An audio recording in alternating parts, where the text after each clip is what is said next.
Ito na mga kaisda. Meron tayong bagong tank mga kaisda, no? Nabili po natin yan sa murang halaga. Second hand po yan, pero okay pa siya.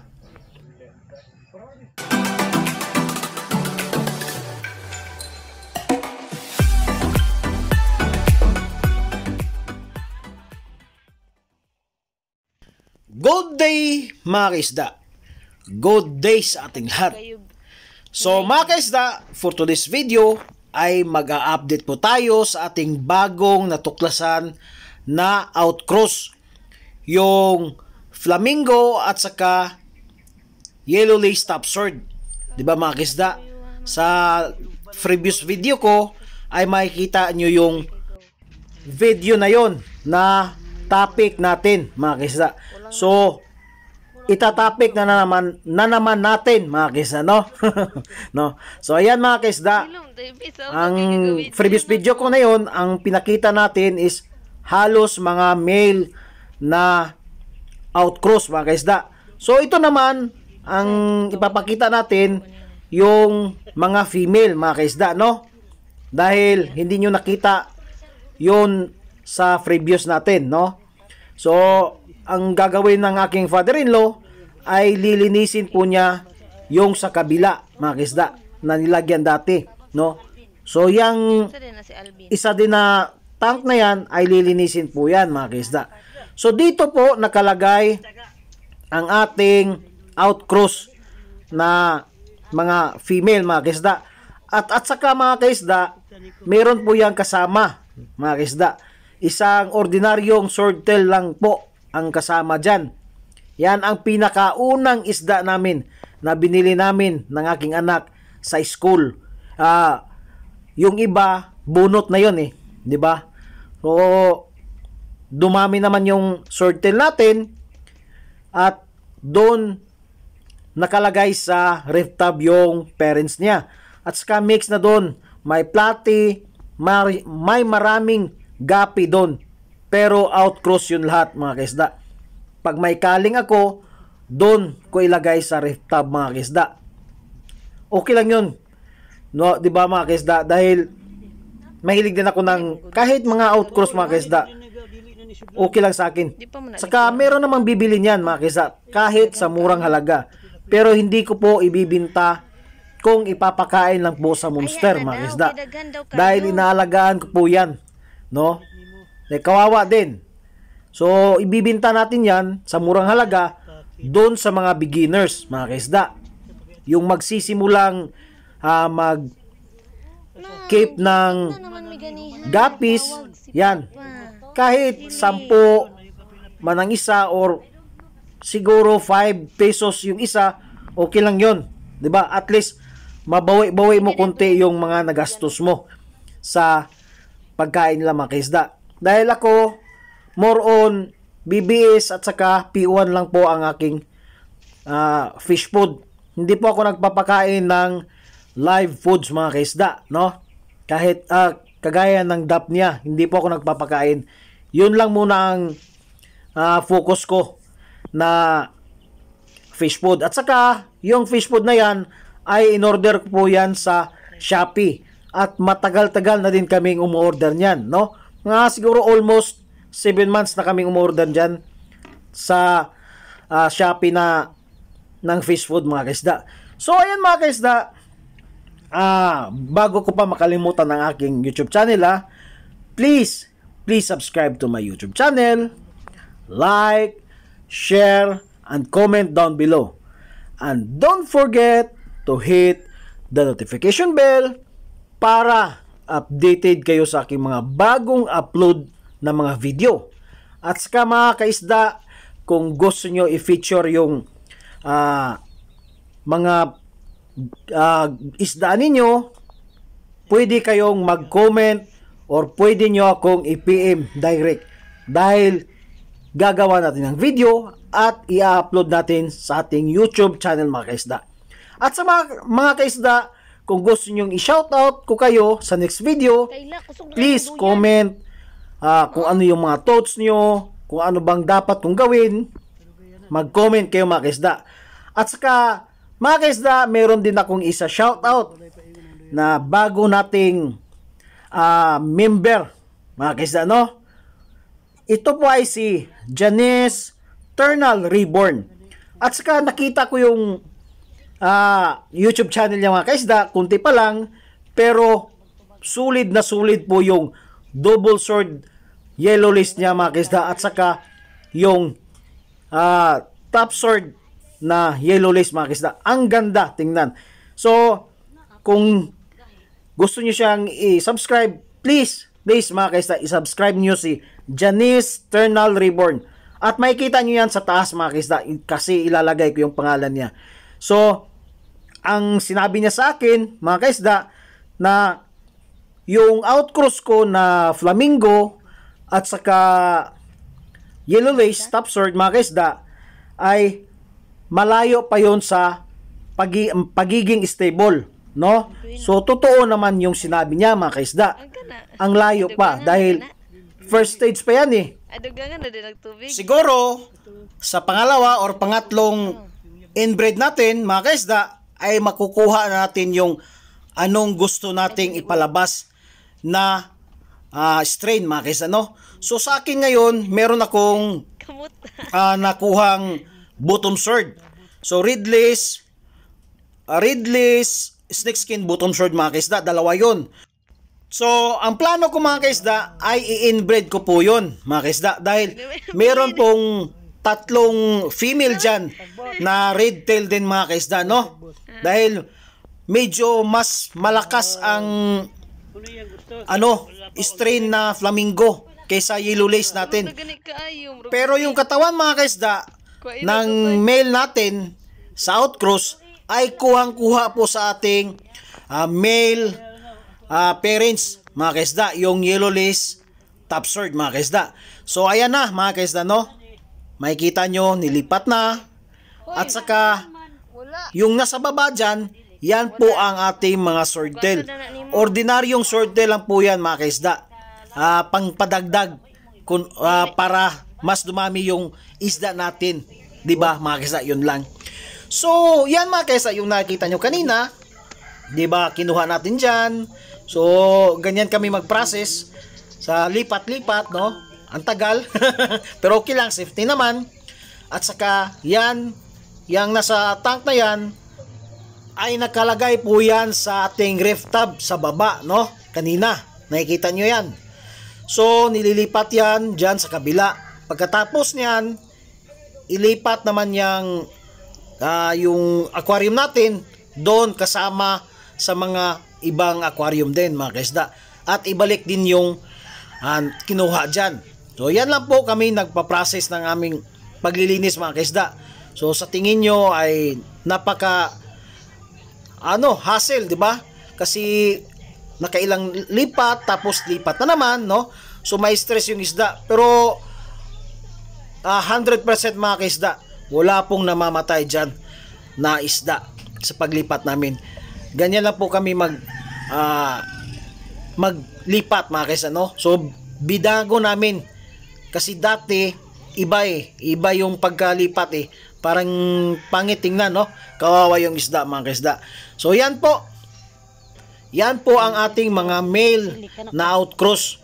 So, marami pong makukuha natin na magagandang tail, mga kaisda. At saka merong isa dyan na tinitingnan ko pa, siguro abutin yan ng isang buwan pa para makita talaga natin kung ano ang form ng kanyang tail, mga kaisda. Dahil sa nakikita ko ay parang spare tail po siya, mga kaisda, no? Kaya nga ang sabi ko sa inyo, isang drop, dalawa ang strain. So sa previous video ko yan, mga kaisda, no? So i-update ko kayo, mga kaisda, at ang father-in-law ko ay maglilinis muna. Step 1, wake up early, gonna rise from sun. Step 2, get some food in you. Step 3, grow hard out what you wanna be. Step 4, everybody just do your thing. Wake up, today's gonna be a good day.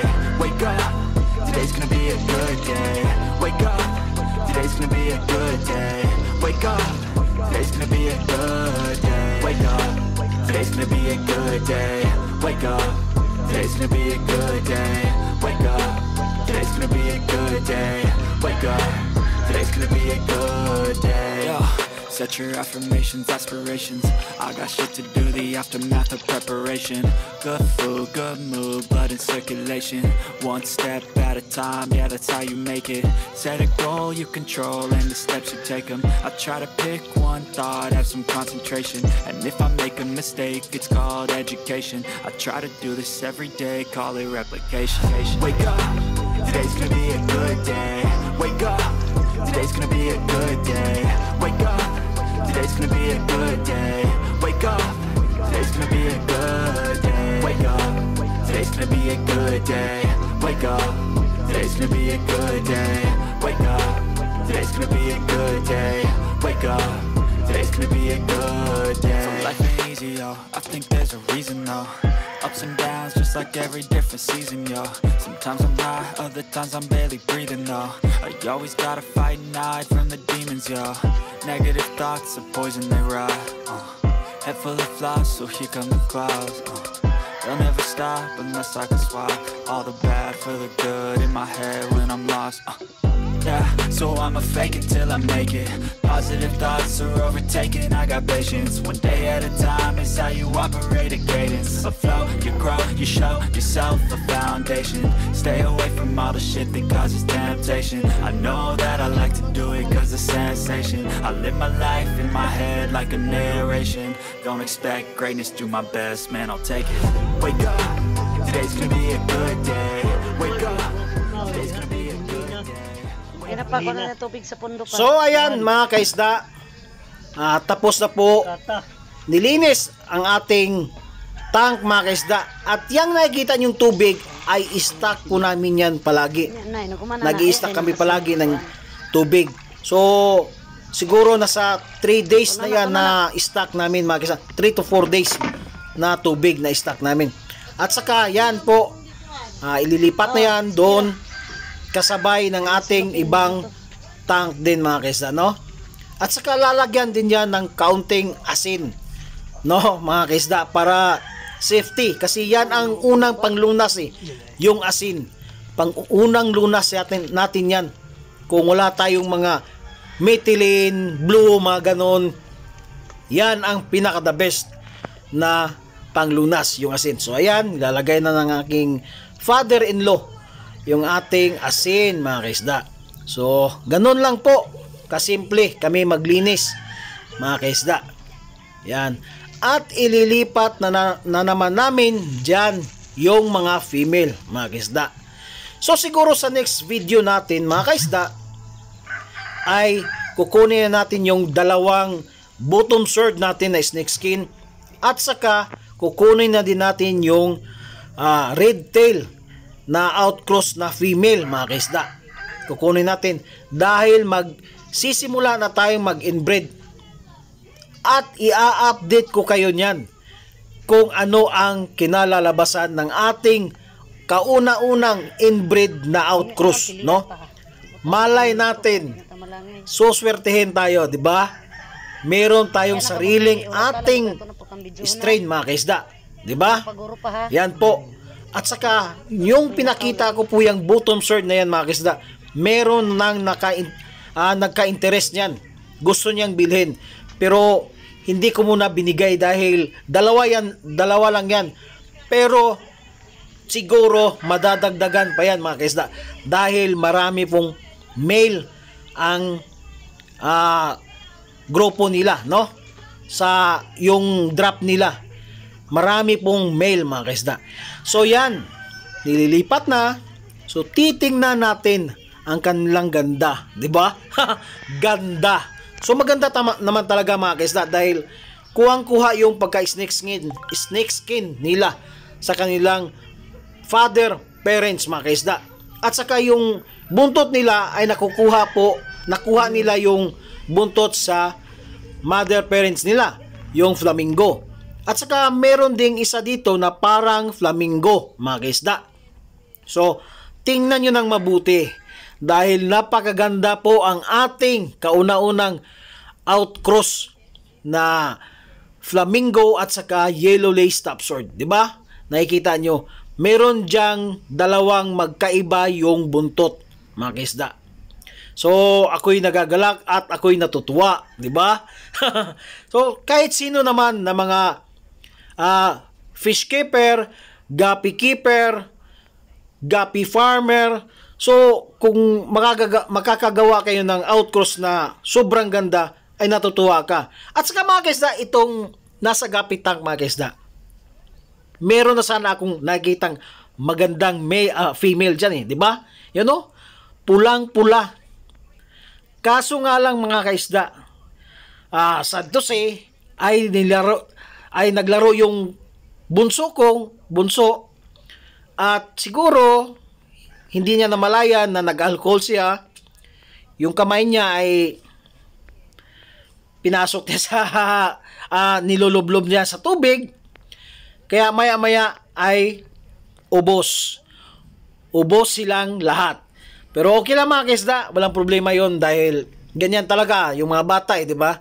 Pag nakikita ng mga ganon, nagalak din sila mga kaisda, no? Gusto nilang laro-laruin. Kaya yan, no, di ba? Nakikita nyo, ang ganda ng female dyan mga kaisda. Sa totoo lang, ang ganda ng female dyan. Oh, makikita nyo yan. Pero okay lang, walang problema yan mga kaisda. Marami pa naman tayong guppies, no, mga kaisda. So yan lang mga kaisda, no, ang ating ang ating topic ngayon. Pasensya na kayo dahil nakabulol-bulol tayo minsan at hindi ko na yan i-edit mga kaisda. Ituloy-tuloy na natin yan. So yan po ang ating video for today mga kaisda.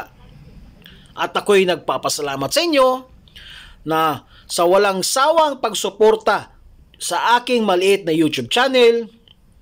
Sana mga kaisda, mag-subscribe kayo at mas lalo kong ipapakita ang magaganda nating content mga kaisda, no? At bibili pa tayo ng ibang strain mga kaisda at padadamihin natin. So, sa gustong magpa-shoutout dyan, please comment down below at mag-subscribe ka na din mga kaisda para ma-shoutout ko kayo sa next video ko. Kung sino yung magpa-feature sa kanilang barracks or guppy farm, please PM me. Nasa description po ang aking YouTube account mga kaisda. PM me. 10 minutes lang ang duration ng ating video at i-upload natin yan. Ako'y magbababay na hanggang sa muli. Bye-bye!